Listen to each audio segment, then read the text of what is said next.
अब आप बिहार पर हमला कर रहे हैं। सर, इससे जिंदगी मौत से, अब जिंदा रहने से बेहतर है कि मर जाना। जब पूरा का पूरा डेमोक्रेसी और इंसानियत खतरे में कर दे ईडी, सीडी, सीबीआई, तो सर उसके खिलाफ मेरा कहना साफ है। यदि लालू यादव जी के रेलवे विभाग में जब घपला हुआ था तो आप इतने दिन से सोए कहां? क्या आप केस को चुपचाप मजबूत कर रहे थे? क्या आपका कोई गुप्त समझौता था?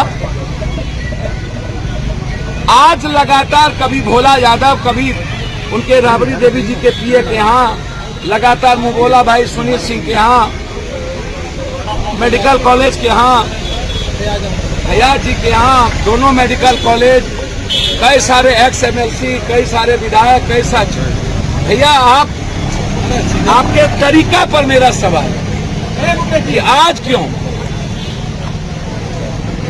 मेरा ये सवाल, इतने वक्त आप कहां थे? मेरा ये सवाल है। आप अपने तरीके से इस्तेमाल कैसे कर सकते हैं सीबीआईडी और सब कुछ का? क्या अब कोई आवाज, कोई लोकतंत्र नहीं बचेगा? क्या किसी को हिंदुस्तान में जनता के द्वारा चुनने का अधिकार खत्म हो गया? अब अदानी जी, अंबानी जी के पैसे और सीबीआई, ईडी तय करेगा कि सत्ता में कौन बैठेंगे? गरीब आदमी, अब मिडिल क्लास के लोग अब जिंदगी नहीं जी सकता। और यदि पूरा परिवार इन्वॉल्व है तो मेरा सीधा सवाल है कि 3 साल से आप कहां थे?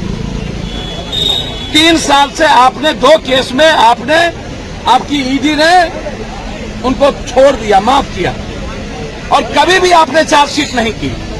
भोला यादव को 2.5 सालों तक, 3 सालों तक आपने नहीं पकड़ा। जो लोग बालू या जो पैसे हैं, आपको पता है कि कोई जमीन लिया है, तो मेरा रिक्वेस्ट है कि भोला यादव जी को आपने टॉर्चर किया, पैजामा कुर्ता पहन के बना के भोला यादव के कुर्ता में मूसा दे दिया, मूसा, ये सीबीआई वाले, अब मूसा डाल करके भोला यादव से मुंह जबरदस्ती परेशान किया। और अब जब आज विश्वास मत है और जब नीतीश कुमार की सरकार बन गई, जब तक आपने आरजेडी को धमका के रखना था आप रखे, और जब सरकार बन गई तो अब आप कंप्लीट रूप से डेमोक्रेसी को खत्म करने के लिए आप इंस्ट्रूमेंट इस्तेमाल कर रहे हैं। आप जो बेईमान है, जो चोर है, आप उसको जेल भेजिए, मेरा उस पर कोई आपत्ति नहीं। तो क्या विपक्ष में ही बेईमान चोर है? सत्ता पक्ष में सब दूध के धुले हैं।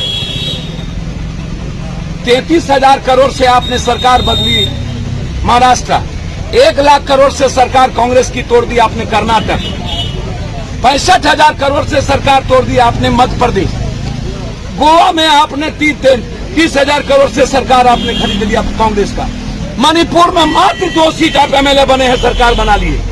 क्या ये डेमोक्रेसी है? आप इतने दिनों से कहां थे? क्या सोचते हैं बिहार एक एक बिहारी बदला लेगा? हम इसके पक्ष में नहीं है। जो गलत है आप, और मैं नीतीश कुमार जी से कहना चाहूंगा, नीतीश जी, बिहार हमेशा मर्द होता है, हमेशा चैलेंज स्वीकार करता है। इसके जितने मंत्री का फाइल और चोरी किया है बीजेपी, आर्थिक अपराध के द्वारा उसको जेल में बंद करिए। अब वक्त आ गया है चुप नहीं बैठने का, आर पार लड़ाई लड़ने का। इन सबको जेल में ठूसने की जगह है। यदि आज भी नीतीश कुमार जी चुप बैठ गए तो फिर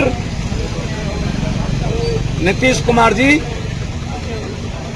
आपकी सरकार को और आपके लोगों को कभी बिहार की जनता माफ नहीं करेगी। आप हिम्मत दिखाइए, और जितने लोग जल नल योजना से सारी योजना में पैसा घोटाला किया है, बिहार के मंत्री एमएलए पर आर्थिक अपराध बैठा करके, यदि आज बिना पुलिस के वो रेड कर रहा है सीआरपी के बदौलत, और एक भी बिहार पुलिस नहीं, सबको अलग कर दिया गया, तो आप भी बिहार पुलिस और बीएमपी के द्वारा इन चोरों के घर पर रेड करके इनको जेल में ठूस।